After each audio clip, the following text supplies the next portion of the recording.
Reka tube tuvuye ku magare ho gatoya. Ubuyobozi bw'ingabo z'u Rwanda RDF bwasobanuye iby'umusirikare wayo witwa Sergeant Sadiki Emmanuel, umushoferi mu ngabo z'u Rwanda ufatiwe ku mupaka uhuza u Rwanda n'u Burundi wa Nemba Gasenyi ubwo yibeshyaga ku mbibi z'umupaka. Itangazo rero ryashyizwe hanze na RDF rishimangira ko Sergeant Sadiki Emmanuel yahise atabwa muri yombi na polisi y'u Burundi, ubu akaba afungiye kuri sitasiyo ya polisi ya Kirundo iherereye muri komine ya Busoni mu ntara ya Butanyera.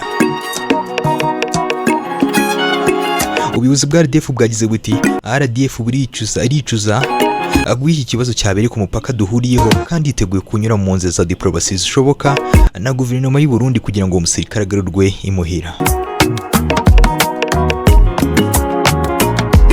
Nuko byatangajwe rero n'ubuyobozi bw'igisirikare cy'u Burundi FNDB mu ijoro ryo kuri 24 Nzeri saa 6 z'ijoro muri komine Busoni province Butanyera hafashwe umusirikare w'u Rwanda witwa Sergeant Sadiki Emmanuel.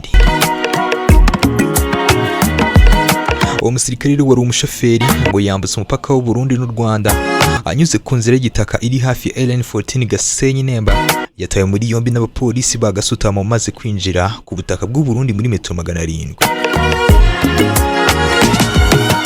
Nk'uko rero bitangazwa mu ibaruwa yasinywe na Colonel Nzirubusa, uwo musirikare yasobanuye ko yari avuye mu kabari kari hafi ya kampu gakomaza akibeshya inzira agerageza no guhunga ariko neza biranga.